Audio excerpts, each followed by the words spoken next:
Tell me how you guys' week been.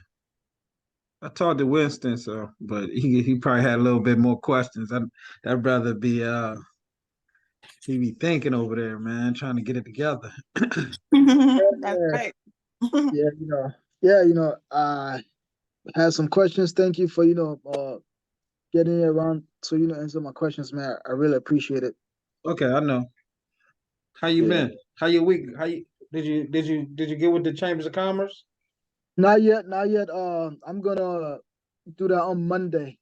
Okay. Yeah. So right now I was just working on finishing the book, creating my flyers, what my brochure to try to attract some customers as well as creating a flyer to attract some new employees as well.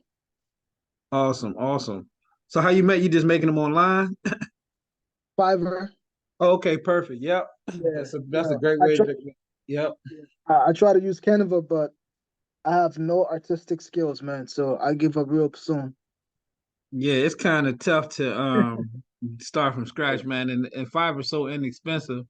I It gives you know. time to, you can work on other stuff. You don't need to be trying to learn graphic design. Oh yeah, yeah, Yeah. So, yeah. I still have some questions though. no, no, go ahead. That's what we're here for. Yeah. So my first question is like, what software did you use to track employees' timesheet? Was it just QuickBooks?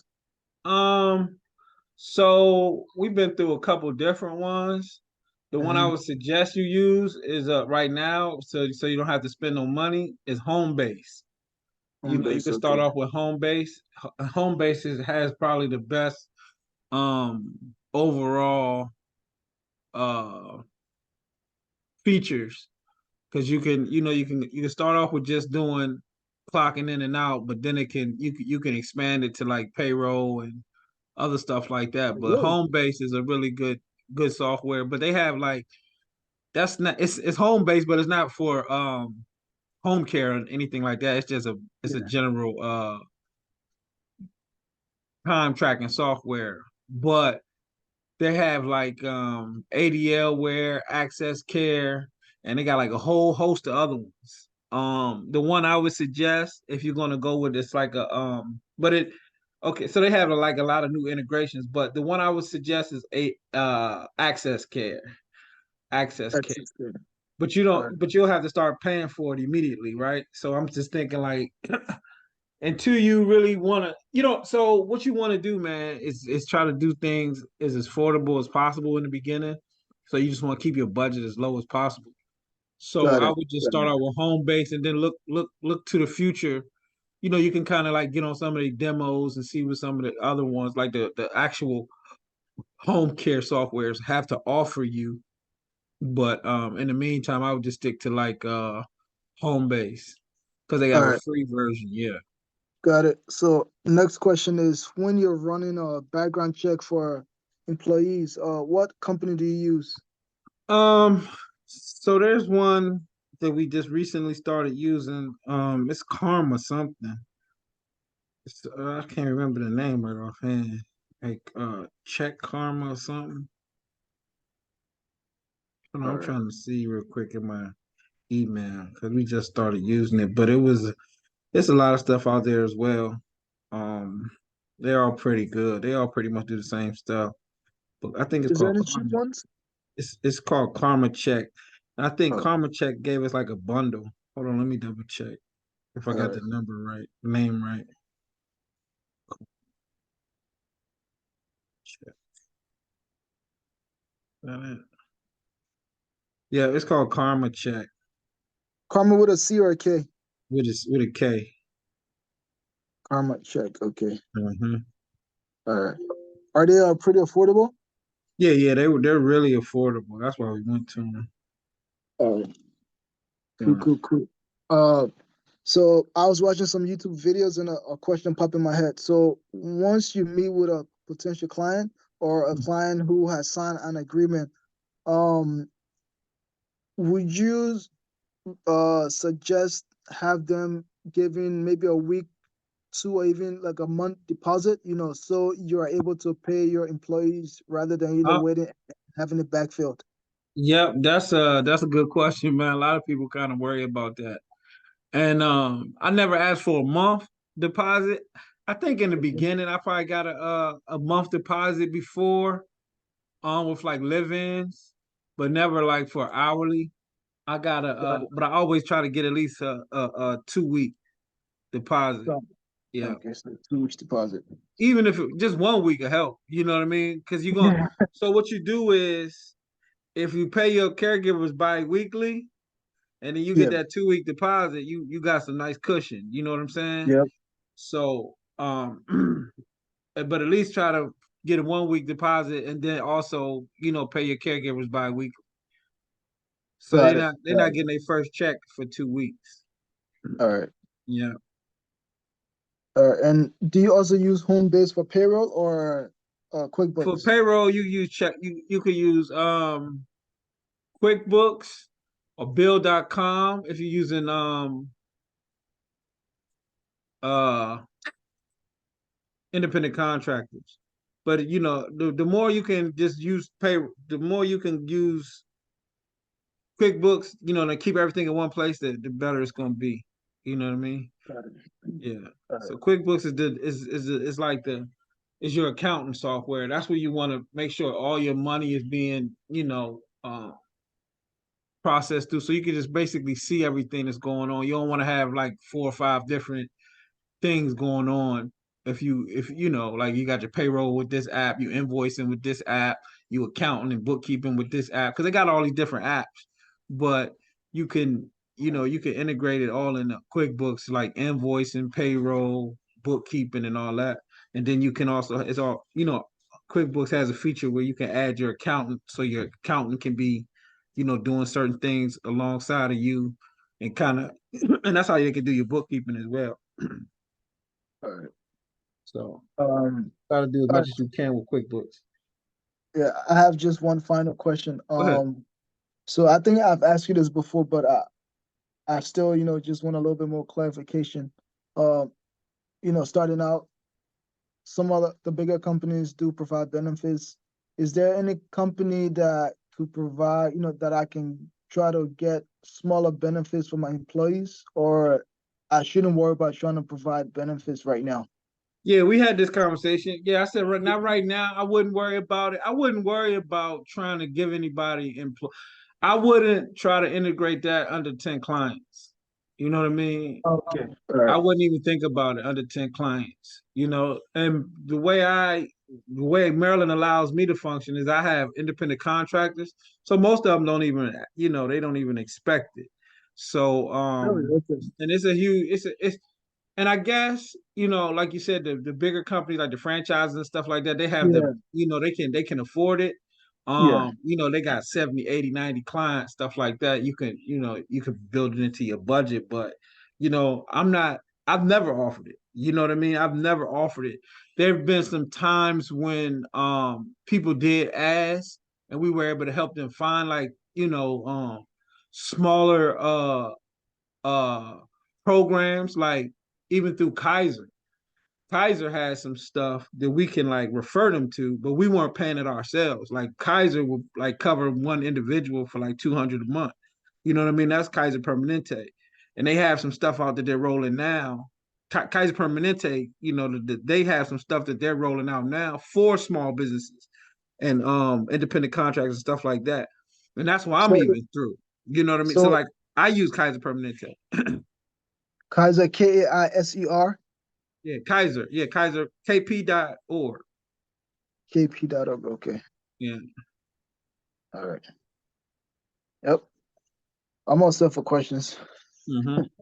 So how you doing? Is she still listening? Yes, yes, I'm here. I'm Hey, I'm how doing you fine. doing? I'm doing fine. I'm doing fine. How are you? I'm good. I'm good. How was your week? Busy. Like I told you that my why is my mom, and Yeah. so How your mom I, doing? she's fine. She's making it. We're just you know, doing what needs to be done. So it takes time, and but I'm doing great. I'm excited about uh being able to move forward. Um, I've got a nice little timeline. I'm a big planner, so Okay. I got some things in motion that I'm waiting to come through. I got the book that you recommended. He had me laughing when he was talking about your fat self and your skinny self. Yeah. I was screaming. I like listening to books where the author is the one that's narrating, because Yeah, the they can, actual author. Yeah. right, because they can, you really feel it because they wrote it, Hmm. they wrote the words. So it's Absolutely. great. I'm picking up things already. I checked out his website, and I'm interested in getting involved in that, because it makes more sense to be on the right track out of the gate, if Yeah, possible, definitely. instead of going back trying to fix things, try to get it right the first time, learn from other people's mistakes. And so thanks for the referral for the book. Yeah, that's why I make him like that was the most important, like the most impactful book that I read in my whole journey. Now I've read a lot of books, right? Well, it's really helpful books, but at the time, like when I was first getting started, that was just like the perfect book, and just like it just really kind of shaped and molded me, and it helped me kind of figure out my way, especially when it came to like delegating and things like that, because a lot of people, you don't realize how if you've never delegated or you never had employees, like that's a really hard place to get into. Like people just won't, they won't take that leap. They'll try to do everything they can themselves and only stay at that place because they feel like, or they'll get to a place where, oh, I'm making enough. I don't have to hire anybody. So they kind of use that as a comfort zone type thing. So right, like right, having him and his, so you thinking about even joining his programs? yes, yes. Yeah, that's probably a Um, really good idea. yeah. In the book, when he was talking about the technician versus the manager and the entrepreneur, it all really made sense, and especially for people who are starting businesses where the thing that they like to do, or the thing that they like to make, or that thing is what they enjoy. That's not where I am with this business for assisted living. For residential assisted living, I'm not a caregiver. I care for my mom because she's my mom, but it's not like that's my calling, so I'm not going to Yeah. have that problem of feeling like, oh, so, I can do it better than everybody else, and I'm not going to hire anybody because they're not going to do it as well. I Yeah. believe So that there are people who, that's kind of yeah, like an advantage. yeah, definitely, that's what I was thinking, because I believe that there are people who were called to do this actual work, and that's what that's their gift, Yeah, and absolutely. so I want to find those people who have a heart for it. I have a heart for it in the sense that I want to provide the service, but I don't want to Do the provide the actual day to work. day. Right, Yeah. right. So paying people to do things, I'm all for that. And I've heard you mention several times, as soon as whenever you're looking at a task, right out of the gate, you're thinking, how do I train somebody to do this? Because I'm not trying to buy another job. I mean, I'm Yeah. about to retire from teaching. I've been teaching. It'll be 20 years in 2025. I'm done, Oh wow. Yeah. and so I want to hire people to do things to help me um, to bring my vision to fruition, and so that I can have time to do what I want to do with my life. So I, by no means am I going to get bogged down into, I can't leave work, or, Yeah. no, that's not going to happen. But I do need to make sure I have the systems in place so that I can duplicate this, because I don't want to just have one home. So I need to be able to have a system so that I can duplicate it. I can teach other people, they can duplicate it for me, Hmm. and that it can just keep growing as much as I wanted to. And that's what he says about like and like the book is perfect for your like your vision, because he's like you want to start off with that kind of franchise mentality. Mm-hmm. You know what I mean? So you know exactly what you're looking for with house wise. Once you finally you get your first house, and then you get it filled up, you know what type of residents you're going to be targeting, you know what type of community you want to be in, you know what type of level of what tolerance level you're going to have, because it's just a lot of nuanced stuff that when it comes to having an assisted living, that certain people might not want to deal with like super aggressive people. You know what I mean? Oh, Or some people right, might be built for that. You see what I'm saying? So you gotta right, figure out your flow, and what you're gonna be tolerating, what you want to deal with, and exactly, what exactly. level liability you want to, deal with. What type, what's your threshold for pain? Like Right. how much stress you want Yeah. to deal with, right? Right. So, Exactly. Exactly. And it's not like, I think because of the nature of the business, there are going to be enough people that need this where I don't have to take everybody. I can be oh choosy. yeah, Just because you need the service doesn't mean I'm the one to provide it for you. oh absolutely. And just because, and the thing about it is the business is so lucrative that if they come to you and you don't need them, you can still make money off of them just referring them to somebody Exactly. else.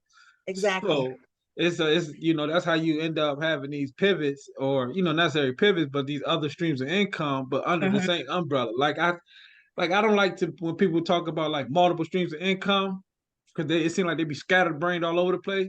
But I like multiple streams of income under the same umbrella. You feel what I Right. mean? So it's like Right. that's why home care and assisted living makes sense to me, Hmm. because okay, I got a property, it's full, so I can't. So you telling me I can't get no more clients or no more residents until I buy another house? You don't buy a house like you go, like buying shoes, right? So you got Right. to figure out some more money, and whether you're gonna do it on your own, traditional, or get some investors, whatever it is a process. Right. But in the meantime, I could be running this home care business, right? And there's Right. no limit to the amount of caregivers I mean, the amount of clients I can get. I'm already situated with my property, so while I'm trying to acquire my next house, I could be still making. There's no ceiling. So that's what makes sense to me. And then you think about, like you just said, the like we were talking about, the referral piece, right? The Hmm. assisted living referral. So you got your house is full. You're not gonna stop marketing. You're not gonna stop existing. So people still gonna be calling your phone. Right. You start networking with other assisted livers in your community. Now you got a referral business where you're making 3-4 grand per referral, because that's Or just more. the industry standard, right? The Right. industry Because it's standard is usually one month, right? the first month's rent. Yeah. Right. Exactly. Exactly. So yeah, I mean that's So, exactly. So I mean, yeah, and you wouldn't mind paying it either. I would, it's not a problem. Like, because if you got this on average, they're gonna stay there for at least 18 months. Hopefully, Hmm. know. Hmm. So that Right. 4 grand just to get them in the bed, that's not a bad deal. Right. So, Right. So I've but been looking. go ahead. And I was just saying, I've been looking at the different programs in Illinois. The supportive living program waiver, that's the one that I'm really interested in, because it pays really well for dementia units, and that's what I want to do. I want to focus on people with dementia and or Alzheimer's, Mhm. and then so they pay that, and then the resident has to pay room and board, and that can be anywhere from um, let's say 1,500 to 5,000, nationwide. That's the range. But with the model that I'm going to be using, I want to stay on the lower end because, like I said, I am trying to offer a. I'm trying to fill a void in the system. I mean, this is a big void. Period. There just aren't enough homes, but in particular, there aren't there aren't a lot of beds for people who are poor, low income. So Yeah, absolutely. so I figure if I can get the state to pay the lion's share of what it's going to cost So you to take saying care that of they the, got a program where they paying for the memory care? yes, Oh yes, wow. And then the family just has to pay the room and the board. See, like right, it's gonna be so many programs like that. That's the beauty of it. It's like once you really start getting into it, you'll start to see like all these different programs. Then it might be like nonprofit organizations and just other like the VA. You just start to see like it's a lot of people who do help out, help out seniors, and yeah, not only are you providing that space for them, the bed, the room, and the board, but you also becoming an advocate, helping them find those resources, because they just they don't know that those resources are even available to them a lot of right, times. hmm, So, but right, today what we're gonna cover, if y'all don't have any more questions, we can kind of get into what we're gonna be discussing here.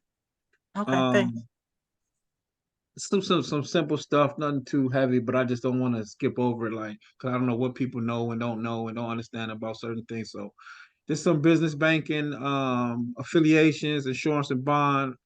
I know the brother here, Winston, always he has some questions about bond because not in California, but in Connecticut, they're only requiring him to have a bond, a surety bond, to get licensed, which is pretty neat. Because that's really easy to acquire.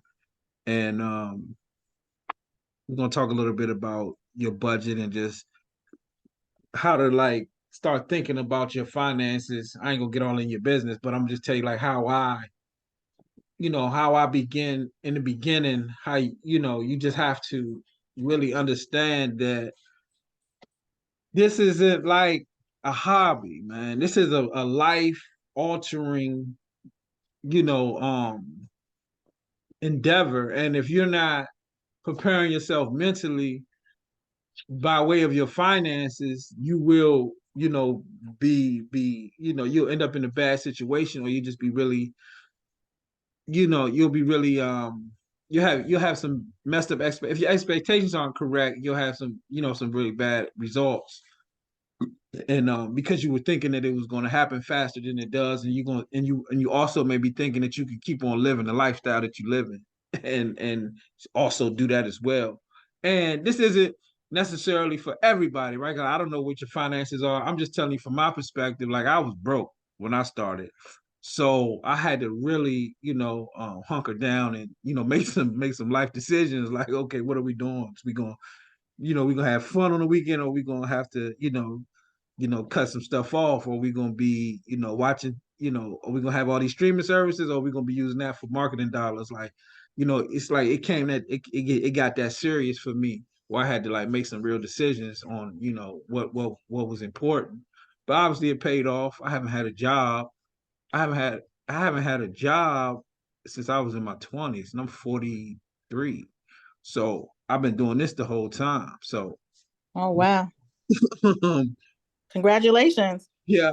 Um, so, but it was that front end sacrifice, that made it work. And not only just the money sacrifice, the time. Like, I was a fanatic. Like, I used to work 8 hour, 16-hour days on my business, like reading. If I wasn't working, I was reading books like that. If I didn't have money to market, or if I didn't have money to do certain things, I was just like consuming, like ferociously consuming, motivational content. And before it was word content wasn't even around, because it wasn't about a whole bunch of YouTube and all that. It was like audio books, but it wasn't like a whole bunch of videos and stuff. Like, nobody was talking about home care but us. So um so I just read everything.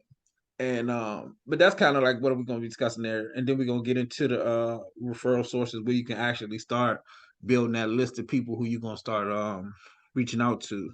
So we'll get right into it. um Business banking, becoming bankable. um Very, very important to start thinking about in the beginning.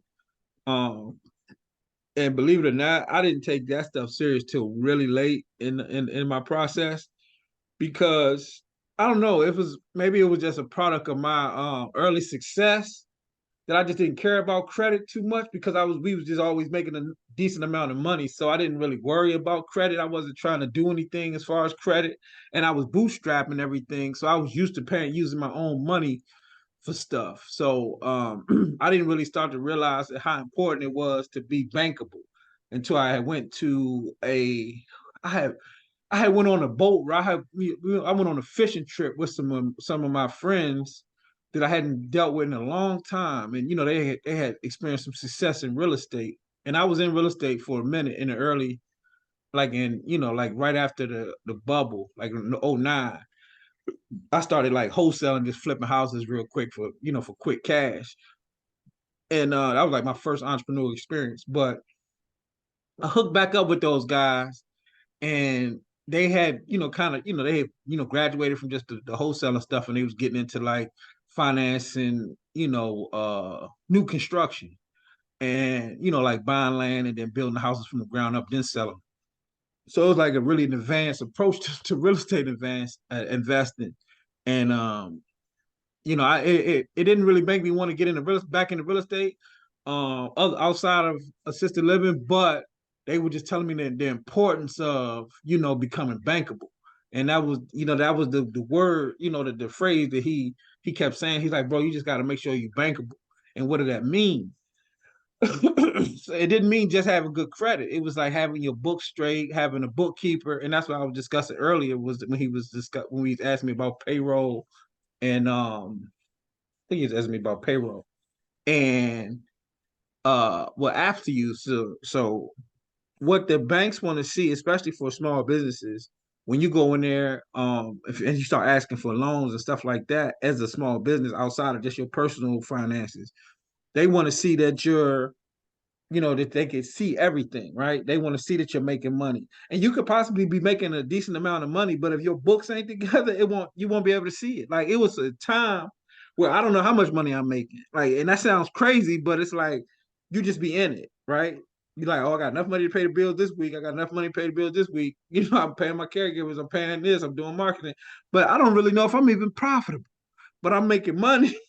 So it's just as fast as coming in is going out, but it wasn't structured until we figured out that we got to have a bookkeeper. We got to get organized, and we got to get structured to really become bankable and really start benefiting from the finances that we're generating. And that's all I'm saying about becoming bankable. Is like, first thing you want to do is find a good qualified bank, or I would suggest a credit union, or like a community bank, a smaller bank, where they're more receptive to smaller businesses, and especially credit unions and like entrepreneurship, opposed to like bigger banks.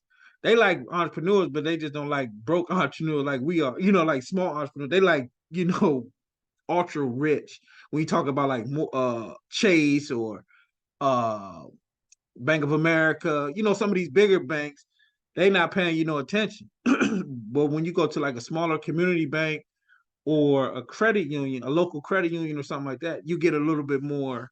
Uh, they have more programs for smaller businesses. I should say. Then when you talk about like SBA loans and things like that, you're not gonna really find. You're not you there. They might have like somebody in the office. Maybe as somebody at Bank of America who does deal with SBA per se, but they're not really excited about, again, working with small businesses.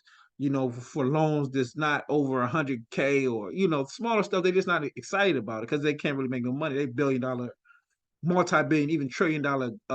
Like Chase might even be worth $1 trillion at this point. So you want to make sure you're going somewhere where your dollar is kind of appreciated, even though it's not, it's appreciated. So you work with, like, I like Navy Federal, and I got in there. I'm not in the Navy. My mom was working for the credit union in some kind of way. She ain't in the Navy. No, none of my family was in the Navy, but she put me in there, and I've been in there ever since. And everybody I try to get them in there, like family and stuff like that. But that's why I got a Navy Federal. It's an awesome bank. They have some of the best rates. They don't have no like overdraft fees and stuff like that. They open 24 hours. You can apply. I can call right now, apply for a loan over the phone. They ask me a few questions, and then what I mean. They'll deny you right there on the spot, or they'll grant it right there on the spot. You get secure credit cards, stuff like that. Business account, personal accounts, all that good stuff. And but it's just a really pleasant bank to work with. But then also, if you need loans and stuff like that, you go into the branches. They have really favorable rates and stuff like that. Now, when it comes to like the current market with like mortgages and just interest rates in general, obviously that's going to be, that's going to play a part in whatever you're going after right now. But it's not going to, I don't, it can't, it's not sustainable. So don't expect the rates to stay like this. Like you were mentioning, Don, about, you about to purchase a property, and it might not be ideal, like within like the next 30 to 90, even 6 months to be even out there. But I guarantee you within probably like the next 12 months, 18 months, those rates gonna start coming down, because they have to. Because if you don't, if the Fed doesn't, ease up on some the interest rates, you can, people can't afford homes, and it's just like it's just gonna to break the system. So eventually prices will, the interest rates will come down. But even within those, even in these parameters of where the interest rates are, you still want to be in a good bank that's going to give you, you know, favorable rates and not going to try to kill you and over time and stuff like that. But I really enjoy Navy Federal, so if you can get in there or any kind of credit union, I would suggest that. Also, like I said, QuickBooks, start now, don't wait, collaborate with your accountant. Um, and when you're talking about an accountant, if you don't have one, I got a reference for you guys. Accountants aren't like state by state, like lawyers, Yeah, like me, I would need one. I have no accountant right now. okay, so yeah, I'll put you on. But All right. a lot of time, like I used to think that accounting was like state to state, right? But I didn't understand like CPA like was like a national thing, so they didn't have to get like licensed in every state like a lawyer. Um, so I didn't know that. I didn't need that, but once I, my accountant, I was telling her like, I'll be having clients who need you, and I don't know if you could work with them. She's like, yeah, I could work with anybody across the country. So then I started, giving her referrals. But um,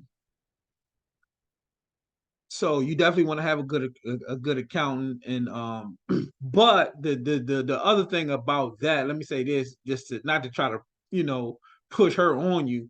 I also want you to think about the fact that having an accountant in your local market could be a lot more beneficial because they have access to your local market.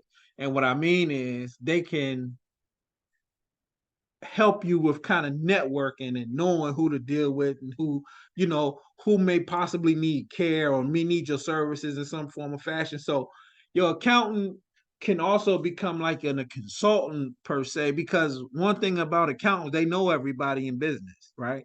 If they're a decent accountant and they've been working with entrepreneurs, so like different accountants do different things. So you got some accountants that just do like taxes, and that's all they focus on, like employees and people, they just want to get people that got jobs, and they just do taxes and stuff like that. Might have like a tax business or something.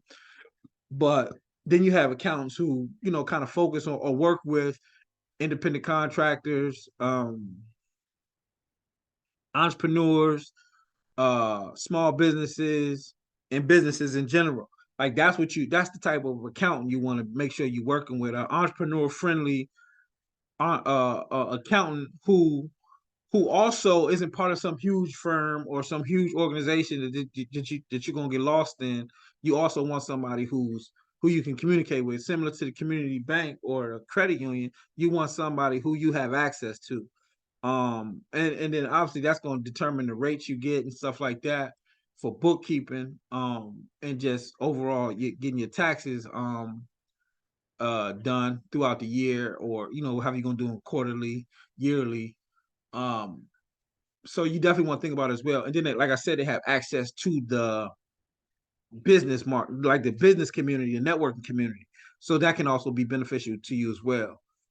So that's always a key to think about. You can, and then we go into bookkeeping, where you can hire a bookkeeper outside of a accountant. And your accountant, you usually don't really need your accountant as often unless you got like some complicated stuff going on. But so the person that you'll usually deal with, so like accountants, like their assistant is their bookkeepers. So they'll assign you a bookkeeper, and then that'll be the person who's updating your QuickBooks. Like I forgot what the word is. It's a word where they that they use for keeping your books in order. Like they it's not refresh, but it's like they uh what's the I can't think of it right now. It'll come to me. But is that they do this every, whether again it could be monthly, um, quarterly, every 6 months. But the bookkeeper will come in and basically get all your information prepared for your taxes, for your so you can see your like your P&Ls and stuff like that. She'll get your profit and loss sheets and all that stuff together. So you'll know, keep you on budget and let you know where you're at financially. They'll be able to give you like a snapshot of what's going on, what you're gonna owe in taxes, how much money you're making, where you spending your money, and things of that nature. Um, and going to that, that's what I said about choosing an accountant. The right accountant can change your business entirely. They should be very entrepreneurial, and then they could become an awesome referral source. And again, like we were saying about becoming bankable, do you have audited financial statements? What does your industry or segment look like, strong or declining? Do you have a business plan? The character of the people behind the company and signing the loan documents? Will you provide a personal or corporate guarantee? And these are some of the questions you should want to ask when you think about becoming bankable, right? You like, okay, am I when I if so and I guess this is basically only important really when you're going to if you're trying to go get some money. Like if you're trying to go get like a small business loan, or you're trying to get some financing from somebody, whether it's a bank or something like the SBA, which is still through the bank. The bank just gets it's like a FHA when the government kind of guarantees the mortgage. If you go, the bank still gets the money. The SBA is the same way. They guarantee the loan. The bank is giving you the loan, but the SBA is guaranteeing the money if you default to the bank. So uh these are just some of the questions you want to ask yourself. And obviously you want to make sure you have a business plan. Um Obviously you want to make sure that your documents as far as like your character, and your character is basically shown through your credit score.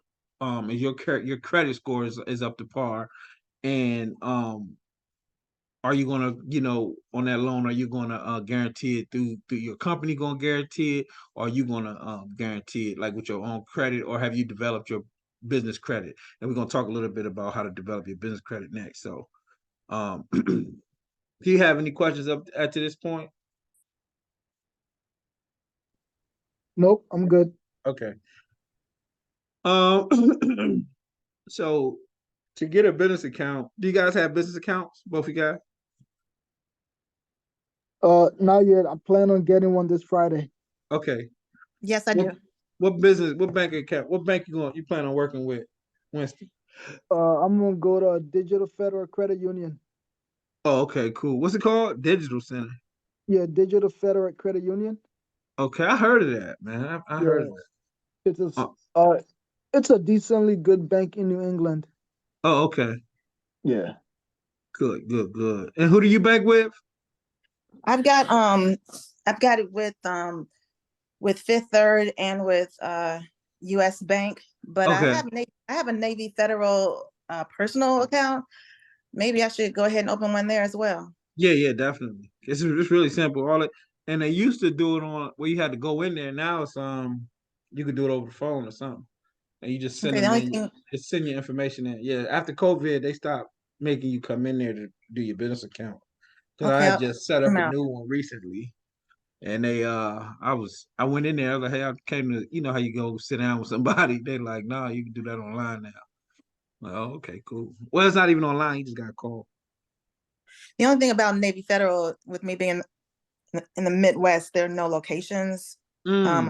I don't think, at least not close by. I think that's an issue, but I know it's a good bank to I just Yeah, and never. I mean, digital banking at this point, I mean, you don't really need to go in the bank. But, like you say, if you want to have that personal conversation with specific people, you definitely want to make sure you're somewhere where you got a branch that you can go into. Oh, Um, there is one. There's a couple here, one in North Chicago and one in Gurnee. So I okay, really need yeah, to go talk to somebody. I can get at them. Okay, that's fine. yeah. Yeah, I'll, Mhm. thank. Yeah, definitely think about that. So you both of you pretty much understand what it takes to get a business account. This is what we're discussing here. Register, you register your business with the state. You get a LLC, or some type of legal entity. Set up a business phone, email, domain. You don't have to do that for a business account, but I suggest to do that. That's for your business credit. Um, then you open up your business account. I put credit union. get a Dun and Bradstreet number, apply for revolving credit line, so you get the type of revolving account, like credit cards, personal lines of credit, home equity lines of credit. So you can go to places like Home Depot, Office Depot, different gas stations, and just they just like Shell. I think has a program where they work with small businesses, but you want to get the stuff in your business name. After after you set up your business account, so you can start building your business credit, because eventually you want your business to operate. You want to build your business credit so it can operate independently of your credit, or to be just as strong, as you grow your business. And then you just want to make sure, obviously everybody know, just keep your credit decent. You want to pay the statement balance each month. Nav, it's a download Nav, but I think they have a new company. It's a Nav business credit. Let me make sure, because I think they changed their name. I think it's, let me get, because I don't want to get the wrong stuff. It changed their name. No, it's still Nav. I thought they changed their name. Yeah, it's still Yeah, Nav. Alan, quick question. Uh-huh. I've never really understood what this Dun and Brad number is all about. I know what an EIN is, but I'm not sure what this is and the importance of it. Dun and Bradstreet is like, it's like the credit bureau for businesses. So a Dun and Bradstreet number is where you like register your business, and Is then it they free? help you with different ways to help you develop and build your business credit. Um on there, they'll provide you with different options and stuff like that, but for the most part, it's they're there to help you build your business credit. Or now, how do I get this? Is this through a dnb.org or Yeah, just Dun and Bradstreet. Yeah, if you just go to Dun, I don't think it's .org. It's a .com. dnb.com? Yep, All right. dnb.com. And then you go to Is it small free or business. do I have to pay for it? Um, I don't think so. I don't think you have to pay for the number, but there are like other things that, like, to get a Dun and Bradstreet number. I don't think you have to pay for that, but you do have to, like, they do have some different accounts. They have account features that you have to pay for if you want, like, those added features. But the Dun and Bradstreet number is not. You don't have to pay for that. All right. Yeah,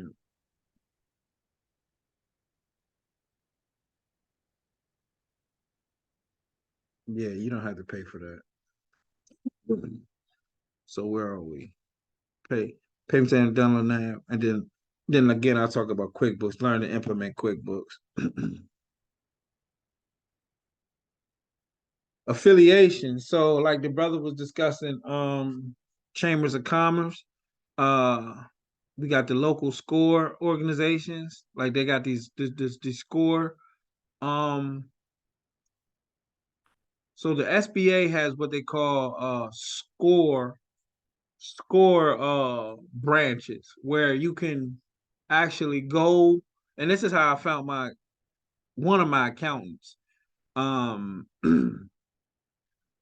And she was just really strong at what she did. She was just a really great accountant.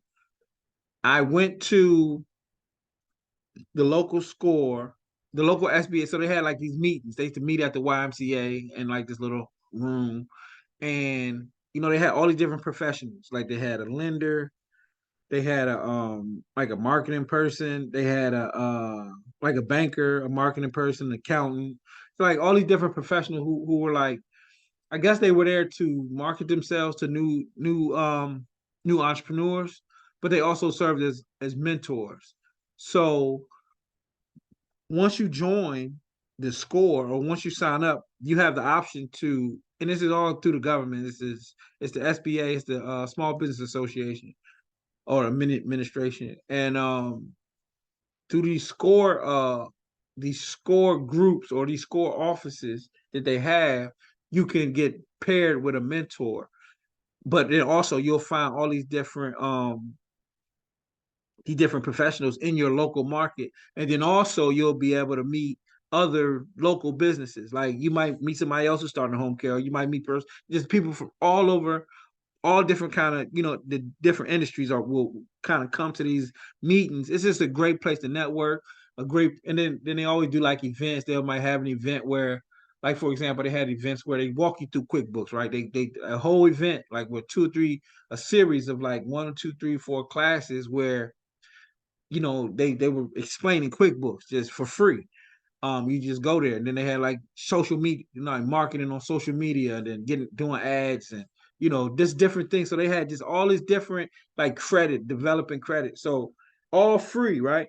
So I know I'm really selling it, but I feel like it's very important to tap into like these free or very inexpensive, because I think they did charge for like $20-$30 sometimes for some of the trainings, but to like really get into these markets, I mean to these networks in your market, it's really helpful, because what you begin to do is start making these business relationships with other professionals, and you never know, you might find, run into an insurance person, a lawyer, an estate planner, people who do different things that touch the senior community. And then guess what? Now you got a potential referral source, but then also somebody, you could also start building relationships with. And the thing about home care, everybody gonna need it eventually, right? So it doesn't matter if the person, they need it now, or their parents need it now, or they gonna need it later if they you just,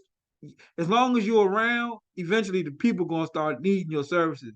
And it's just crazy like that. I mean, we just it's almost like we in the funeral business, right? Everybody gonna pass, but everybody gonna get old. So as long as I'm putting myself out here and I'm constantly networking, letting people know what I do, I'm going to end up with clients, because everybody going to eventually need me. And that's how like referrals work. Because if you just like, you got a client who you've been dealing with, eventually, if you're doing a great job, they're gonna know somebody.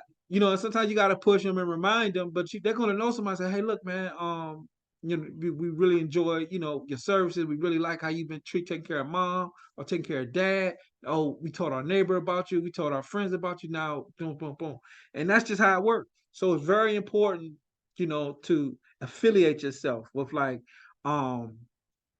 these local these business networking events. They got BNI. They got that's called Business Networking International. They got meetup.com, where I even have a meetup. We got 600 people in our local meetup here in Maryland. And I teach, I teach, the same stuff that I teach here, like in real life, like, real meetings. But um it's a whole plethora of people from different industries that come to these business meetups, and then they just have like, some of them aren't just industry specific, they're just business meetings, right? They just have business networking events, and you can find a lot of them locally in your market if you go on to meetup.com. I know a lot of stuff is on Facebook now, but if you go on Meetup, you'll be surprised how much people are actually not just doing stuff digitally. Like, the people are really getting up, getting dressed, passing out business cards, shaking hands, doing lunch. And then the thing about networking is like, if you really want to be successful at it, you have to follow up with people. Like, it's only so far, it's only so much business you could do with somebody online. If you never really met them, it's only so much that relationship. It's only so far that relationship gonna go if you just online. If you never really sat down and have a real discussion, maybe have lunch, or it's a real phone call. Just meeting somebody in your local market, it really makes a huge impact. So that's the importance of like affiliating, and joining some of these organizations. Like we talk about the Rotary Club, the Chambers of Commerce. Like the Chambers of Commerce, they have so much stuff, this constantly going on in your right in your backyard.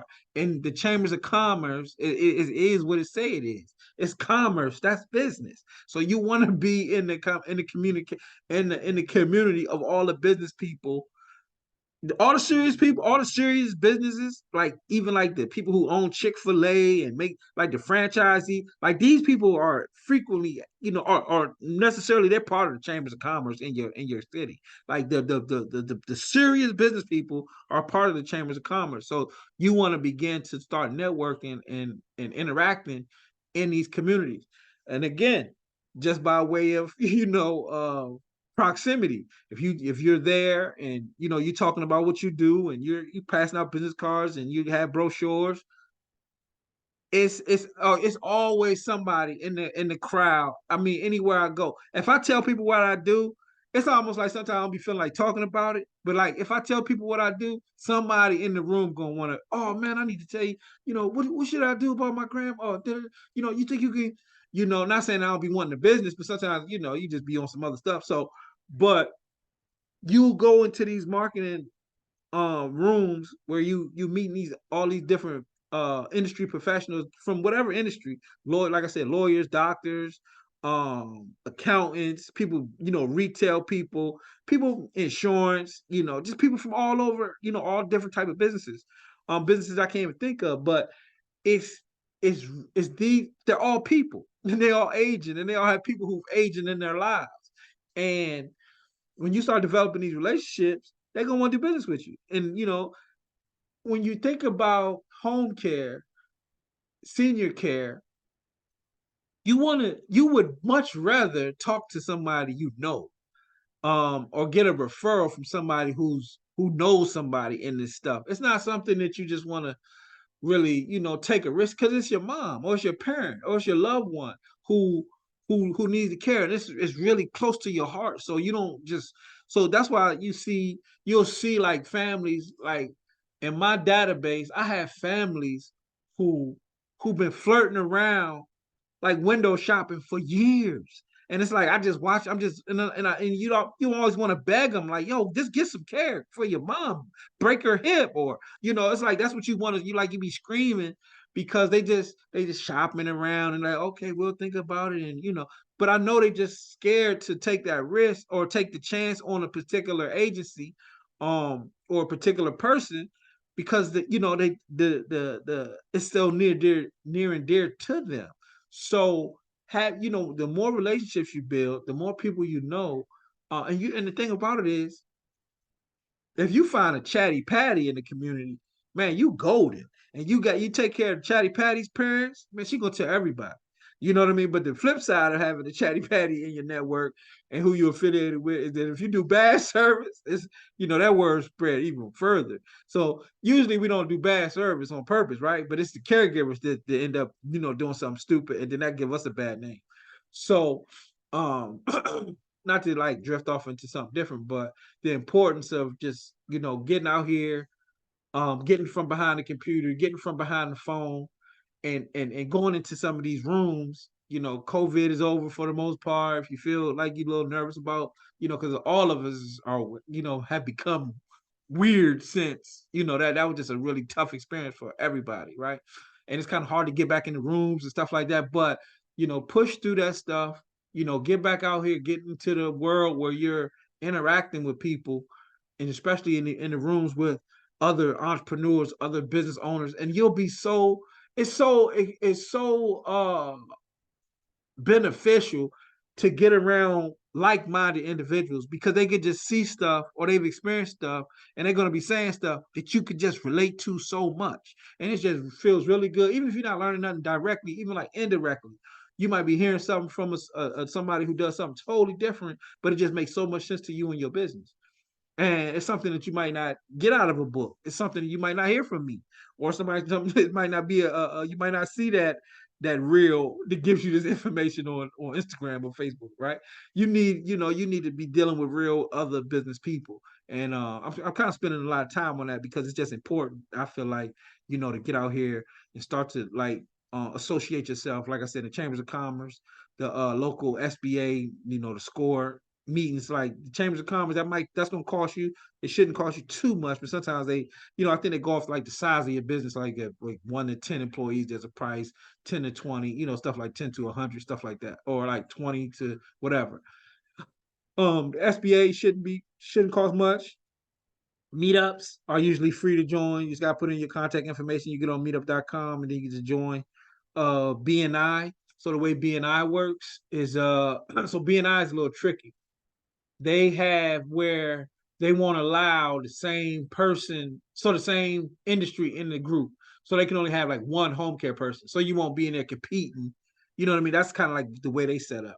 But they have multiple groups in the area, so you might have to just find another group if they already have like a home care person in there. So they won't have like 10 people that do real estate, or they won't have like 10 plumbers. They'll just like kind of have like one person for each industry. It's weird, but it's effective because it's been around forever, and it's probably one of the largest business networking groups in the world. Um, and then like the Rotary Club, it just give you another idea. But because there's so many different things in your community that you could join, that business people come together and do stuff. So, any questions about that? Nope. That's Okay, it. cool. So, are you there, Don? Yeah, I was trying to figure out how to on my phone, and it's hard to figure out the unmute part. But yeah, I'm here Oh, and no okay, questions. cool, I'm cool. good. Thank you. Okay, so yeah, that's pretty cut and dry, right? But the fact is, you just get out there and do it. Get you some business cards, get you some brochures. Be creative. Don't do just everything everybody else doing. You know, like he said, he has some flyers, but just kind of make something nice presentation. Have like a nice little elevator speech prepared. So you do get in these situations, you can kind of run it down really quickly.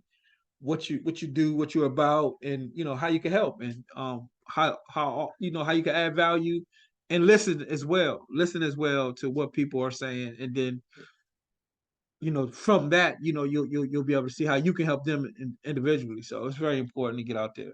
It makes a huge difference. And then I'm still kind of stuck on it because it's really important.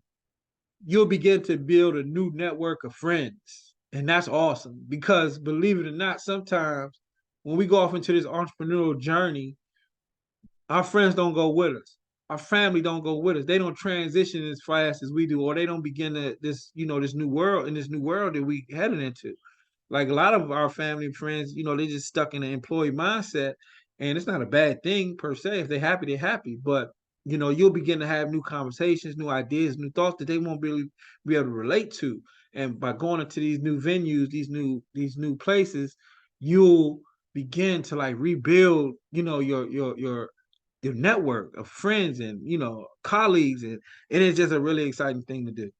But anyway, as far as insurance, we talk about me and Winston had this conversation a couple of times where he was just asking me like about his surety bond, which I have here is a commercial crime bond. It's like usually, so how bonds work is just basically to cover theft. He said that's what Connecticut wants him to have, but for insurance overall, believe it or not, most states don't require you to get insurance. Like most states do not require. You don't see insurance on the application. Even like for assisted living, I was like tripping because I'm like, man, I know I seen. Cause I thought I had seen it, right? I thought I had seen somewhere on the application that I had to get insurance, but it just never was on there.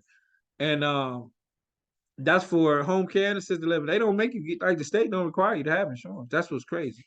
But I mean, in my state, in a lot of states I've been, helped clients in, it's just not something that they put on the application. But obviously, and I hope that's so workman compensation is one thing that they do, require. But you would think, and maybe that's what they think, that if you're gonna be in business, obviously you're gonna have some insurance. And these are some of the insurance that you need: general, professional, non-owner. You want a non-owner auto and policy, workman's compensation, contents insurance, employee practice liability insurance, and like an umbrella package, umbrella liability that kind of covers you for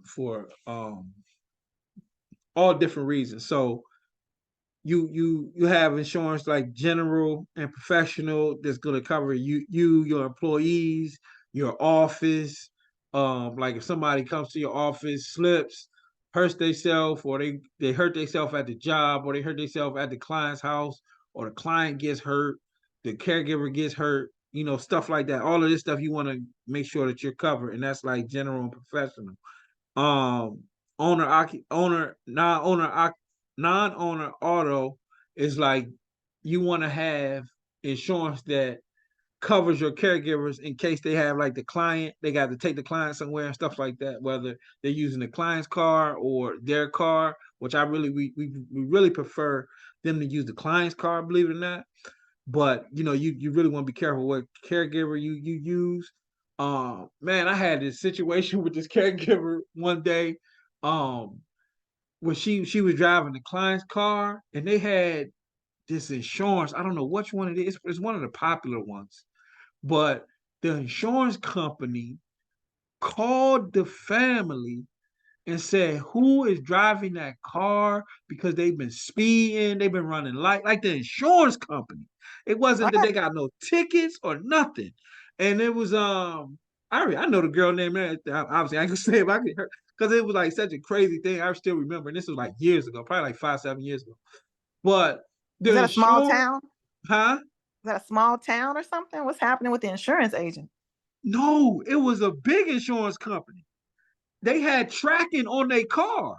So Oh, what they put in the car was, who was it? I'm telling you, it's one of the big ones. Where they started. Remember when they were saying like, if you drive, the better you drive, the lower your insurance gonna be. right, Whoever right. says that, Mhm. they Okay. put something on your car to see like if you're a better driver, your insurance gonna go down. So this was an old lady, old family, right? So they had low insurance, and then the insurance company see that the car started to do all this crazy stuff. Um, they see that Wow. the car started to do all these crazy speeding and running lights. And like we got a car, I couldn't believe it. It was like one of the wildest things. I couldn't believe. I was like, oh my God, this girl is nuts. Like, why are you driving around with these old people in the car like a maniac? And she didn't think that nobody knew. And it's like you just don't realize like who watching and how you gonna get caught. That's why it's like Right. you always just might as well just do the right thing because you gonna get Exactly. jammed up. You know what I Exactly. mean? So um, so definitely you want to make sure you got no non-owner uh auto liability because if she would have got the car, then we had no insurance, we'd have been all jammed up. So she's insured. We like whatever she do something where she's covered as our employee. And then another reason I had a commercial bond. I had Hey, this care. Alan, yeah, I just lost connection for like 5 minutes, so I didn't Oh, really I'm sorry hear. about that. Yeah, I just got logged back on. Oh, okay. Yeah, I just let you in. I didn't know what was going on. But we were talking about one of my caregivers that got caught speeding through the insurance company. And I didn't know how, I didn't, we would have never known that she was just driving crazy because we talking about the not the auto liability insurance. Like she was driving crazy with these seniors in the car. Oh shit. And we didn't know, then we get a call from the family saying that they got the information from the car insurance people because then car insurance had some kind of device where they was tracking the car so they can get the insurance lowered. So, Um, whose car was she driving in? she was driving The the client's patient? car. The Oh shit. clients. Yeah, we usually Oh, ask them to drive the clients' cars if like we we have the family make the yeah, if the caregiver if the family needs the caregiver to take the patient, not the client, the patient, the actual person we're taking care of, yeah, to a doctor's appointment or something like that. We yeah, usually have them drive the client's car if that's an option. If not, then we'll just have them take the caregiver's car. But sometimes the caregiver you gotta be careful because the caregiver's car don't always be reliable. So I don't want nobody, getting yeah, no senior in their car. I'm like, make sure their car straight before they, get on that shift. But you don't want to just have seniors get into people's cars and cars all junky or they they might people do anything in their car, so you just want to make sure so we prefer the family to provide a vehicle if possible. If not, then we'll figure it out through the agency. But either way, you want to make sure that they're covered through that non-owner auto liability insurance. And then I have another quick story about a commercial bond. um this is kind of horrific, and this is like some of the early lessons that, and like I'm saying, like the state don't require you to have this stuff, so you know in the beginning, I wasn't tripping on it. I'm like, ain't nobody stealing, ain't nobody doing this kind of stuff, not for real. That's what I'm thinking. And then, but luckily we did have a bond because somebody did steal. I had since I've been doing this over 10 years, only two times people stole. Well, families reported theft, and the one time was really bad. The caregiver, I don't know what she was thinking, like, um, because I mean, we knew her information, and like she just went crazy. Like she stole jewelry, she stole credit cards, she was using the credit card, like she just went nuts, right? But she didn't have no background or nothing. And it was, and, we had her, because once the police came to us, we like, yeah, we got all her information, we got her background check and everything, and you know, we gave them all the information we had to give them, and she just like ran off the job, took the and I think it was what it was for what I when I look back, I thought like, man, you can't just take people from specific neighborhoods and put them in other neighborhoods, that they've never had access to this kind of these kind of things before. And I didn't really think about that, right? Because I'm like, just because I go in somebody's house on me, I'm start taking shit if I ain't never, if I ain't never had, if I ain't got it, don't mean I'm start taking your stuff. I'm at work. You feel me? So I didn't think about that, right? Because we getting girls from like the inner city, and then home care by default is really a rich person's service. So, and those are the people that we, upper middle class, wealthy people. These are people who can afford it, and these are people who we market to. So we are finding caregivers, and in a specific community, thinking we getting a deal because they'll work for less, and then we put them out. Man, she tore these people up, man. She took credit cards. It was all kind of investigation. I said, oh, I'm done. I'm done. I was like, man, I'm over. I already know I'm done. This is a company. It's over with for me. I thought it was over, and we was insured. We had a bond, and they did the bond had paid, like I don't know exactly how much it was, but the bond had kicked in, and they had to pay back the family for rings. And I don't think it was nothing with the credit card. I think the bank had to deal with that. But the family didn't sue us or anything, but they didn't want to work with us no more. We lost that client for sure, but Wow. but they didn't sue us, right? I'm Yeah. more worried about that than losing the client. Right. But and then it happened again. It happened again maybe a few years later. It was just jewelry. And then you know, this is like a little before everybody had cameras in their house, right? So now, like that don't even be no issue like it used to be. Like now everybody got like these cameras in their house. This before Ring and all that.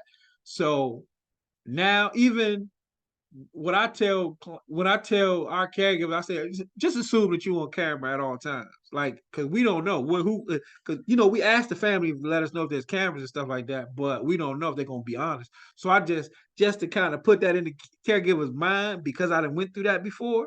It's like, look, man, this always assume that you being this is cameras in there, and that just gives me a better gives me a more confidence that they're not gonna be stealing because they think cameras in there, even if it's not what it is. I just like to say it.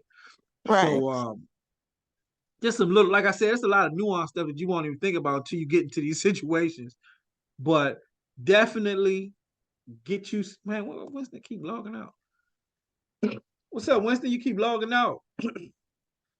But the point of it is that you definitely want to make sure you got some insurance. You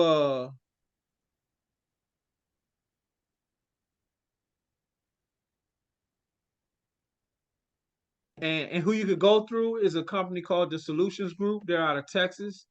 And when you Google them, the Solutions Group, they come up. You have to put the Solutions Group Home Care Insurance, because if you just put Solutions Group, like all these different companies come up. But if you put Solutions Group Home Care, then you'll get the actual right company. And this is the company who we like, and we've been using for years because they give you like all of this. They have like the home care bundles. Like that, what they do is home care insurance, and they just started doing assisted livings as well. So they do small assisted livings and home care insurance. It's usually like 2,100 a month. I mean a year, but they have payment plans, so you won't have to put all that up. You can get a payment plan where you put up like 500, 600, and then you can kind of pay off the rest over the year. But you'll be insured. So the solutions group is who you can find that through. So where we at? We at 7:12. Um, so like I was saying earlier, this is just a spreadsheet of like a personal budget that you can. It's in the business in the box that you can download. And I don't know. Most people should probably already have this. I don't know. And these are like some old, outdated numbers, so don't look at these numbers. I know this ain't real for most people, but you want to have a visual of your budget. You want to know how much money coming in, what you spending your money on, where your money going, and how much you got left for your business. And you have to be confident enough to say, okay, maybe I have to, confident enough, disciplined enough, and be able to sacrifice enough to say, maybe I'm not going to save as much. Where people are putting I might not save as much this month or for this year. I might slow down on some things, but I'm going to invest instead of investing in the stock market, or investing in this other thing. I'm going to invest in me. Meaning, I'm going to invest in my business, and I'm going to see what what I can do with that investment. Or I'm going to not, go shopping as much. Like some people, they spend a lot of money on clothes. Some people, women like my ex, she used to buy purses like, man, you know what I mean? That's part of why we divorced. Like that stuff will really determine where you're gonna end up in life. Like spending habits, like money habits. I mean, whether it's fortunate, unfortunate, however you look at it. In America, we're in America. We're part of a capitalistic society, and in a capitalistic society, you have to learn money. It's like a language. In our community, we don't really learn that language. I didn't learn nothing about money. My mother didn't teach me about money, credit, because we ain't really had none. So it wasn't really nothing to talk about. My grandmother was well off, but it was a disconnect. Even though your family does, if the family members in your family, the family members that do have money in your, and this is just my personal experience, that do have money don't want to talk to the people who ain't got no money about money because they're gonna think somebody gonna ask them for something. So we never had these conversations. Like I swear I didn't know, my mother may have mentioned credit here and there. Like she used to say laugh now, cry later. Like stuff like that. It wasn't like no real like no real information. It was like, okay, like what that mean? Like you do this now, you're gonna be paying for it later. And that stuff was helpful, right? But it wasn't like the real financial literacy that I needed, that I felt like I needed. And I can't say that take nothing from them because they didn't have it. And so on and so forth. But it's our duty now as adults and professionals and people who are going to be involved in business is about making money. You know what I mean? At the end of the day, like everybody talk about passions and doing what this like, man, you got to be making money, or you just got a hobby. You Right. feel me? So it's like if you ain't making money, you don't know how to use money, or you don't know how to generate money, you don't know how to keep money. That's one of the things that's the hardest for everybody, including me. Is like I'm really good at making money, but it's just really hard keeping it, right? Because and then like resource allocation.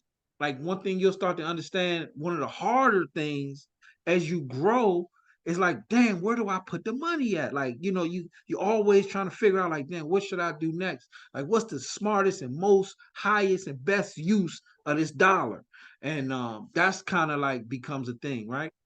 Yeah, Again, these are that's some of conversations you don't have when you broke, huh?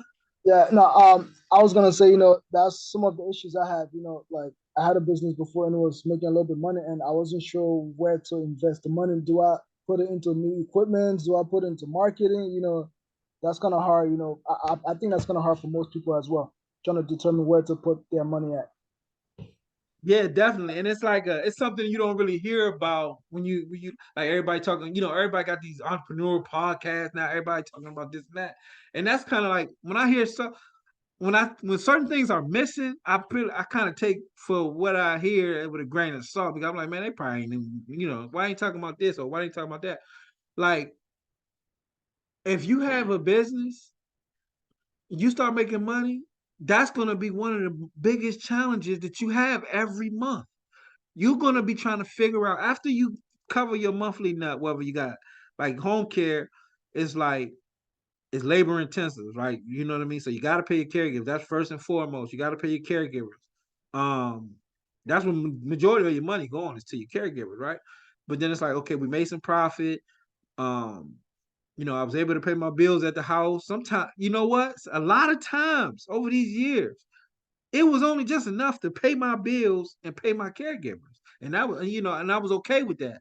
But there's other times where we had a decent amount of clients and business was up and um we had money, but then I didn't know what to do with it.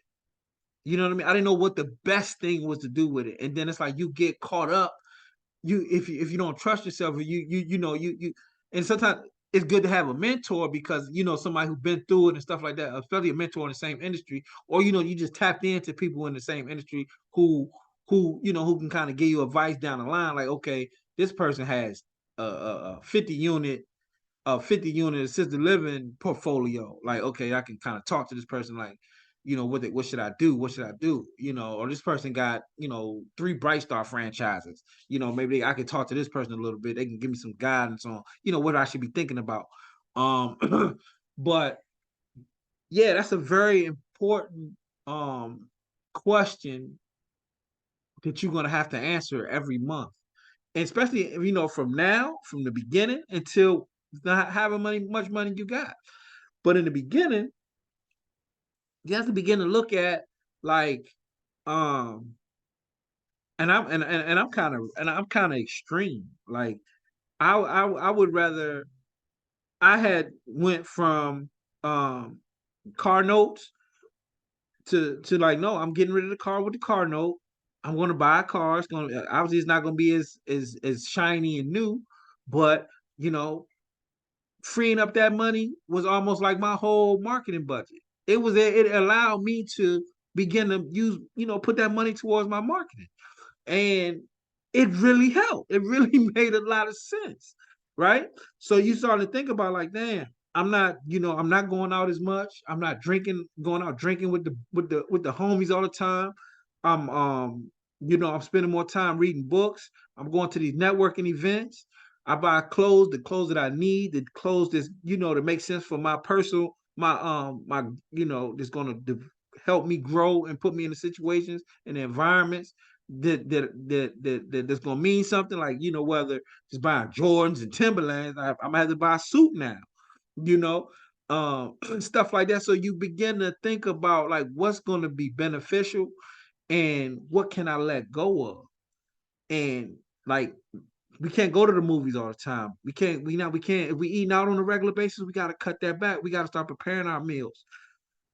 Because before you get to the place where, and this is like, I don't want nobody, I don't want to, be thinking that, everybody's struggling and all that, because I'm just telling you how I started and what I came from with this business of just becoming an entrepreneur, period. I started from the scratch. So, um, that's kind of like where I'm explaining it from. So I just want you guys to understand. I'm not saying y'all have to go through this. You might have some money saved up and you've been preparing for this, but for me, I didn't. So I had to really cut back my lifestyle, really look at what was important, and get to the bare bone, to the bare minimum of what it took for me to survive and take care of myself and take care of my kids, and then put the rest, like almost every other penny, into the business, and it worked. And it worked out. So this personal survival budget, it's just this is just a spreadsheet here that you could use. You could download It's in a business in the box, and you can kind of put your stuff on there, and it's just something you can see. So you can see like the 12 months, what you can save, what you can put aside, what you can cut off, and it's all up to you. It's just a personal thing. It's nothing you got to show me or anybody else. It's just something that I wanted to have up here as a visual while I kind of discuss what it took for me to get there, and how I had to sacrifice and stuff like that.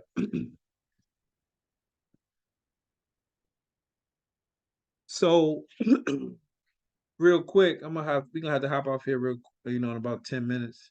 Pulling referral sources. I just wanted to have some kind of action based on this session today that you can start to go do. These are the top referral sources. And where you can find them at is usually in your state directory, discharge plan, hospices, skilled nursing facilities, assisted living, daycare center, rehab facilities. You can hold on one second. My dog is turning up.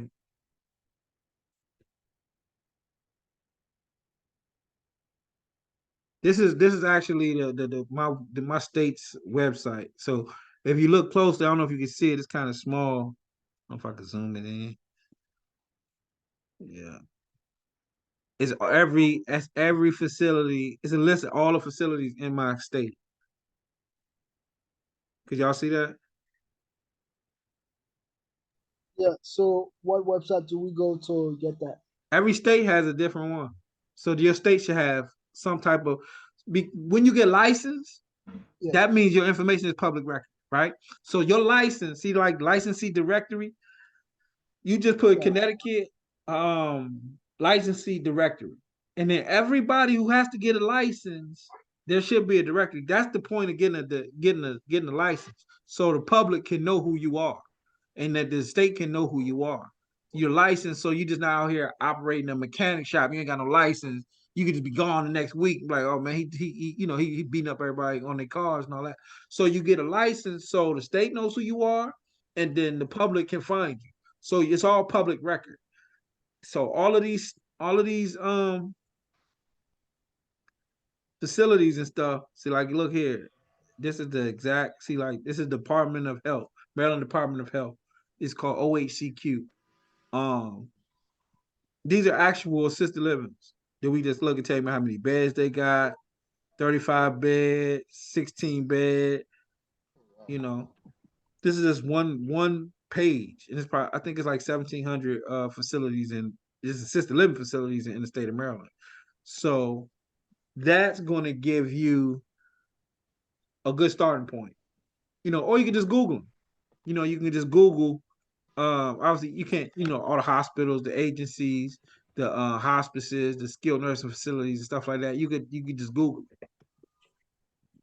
But the state publishes these, and then you can get an actual spreadsheet with phone number. Look, they got their phone numbers, their address. Only thing they don't got is their email and the actual name of the person. That's awesome. So yeah, this is what we use for that. One second. A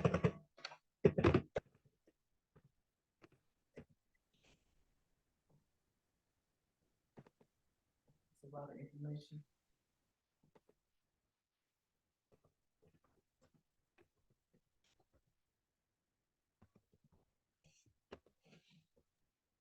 So yeah, that's the list there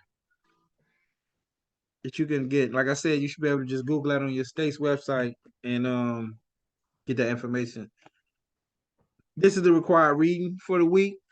I don't know if you guys have finished the other book. Cut the light on in the kitchen so the dog won't be tripping.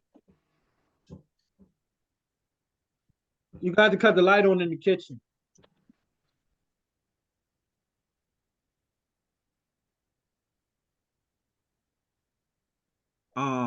Yeah, my dog, she barking. He said he couldn't hear it last time. Winston said he couldn't hear it last time. But she just it's so loud, it's annoying me. Yeah, I could barely hear it, man.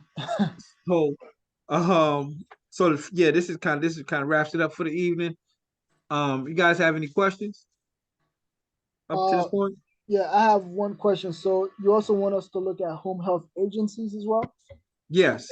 And a lot of people say, why would you go through home health agencies? A lot of times you give referrals. You can not as much as you used to, but they do have sometimes clients that they won't take. They just have clients that they won't take. So you could use them as referral sources, just people that you want to continue to network with. No matter what comes from it, you just want to let them know that you do companion care, or you do certain levels of care that they might not do, or you might have clients that you can refer to them, or they can refer to you. So it's just just to have them in your network.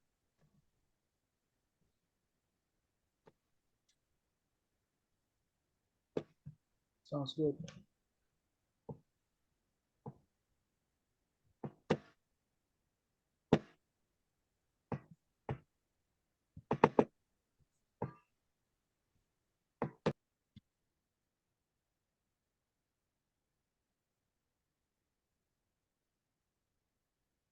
So this is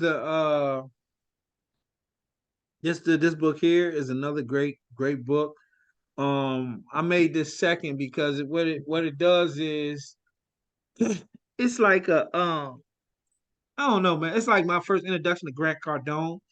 He's nothing, well, he's like the billionaire guy now. But when I first start following him, he was just more like a sales motivational kind of guy. But now he's doing billion-dollar real estate deals and stuff like that. Um, What's his name? Grant Cardone, and this book is called The 10X Rule. And what it does is really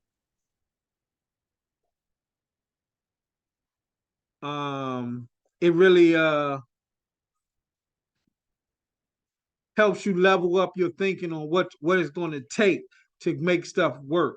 What he talks about is how what you think is going to take times that by 10, right? So if you think it's going to take, okay, you might say, okay, I'm gonna have, I'm gonna get 5 clients. I'm gonna do this much marketing. I'm gonna spend this much money. I'm gonna meet this many people, and I should have 5 clients for this kind of for this type of for 6 months, right? We ain't gonna say it's gonna time 60 months, but he just saying that whatever you think it's gonna be, times it by 10. Alan, Yes. your volume went down really low. I can't hear you. Oh man, I don't know what that was. You still can't hear me? It's like you're in a tunnel.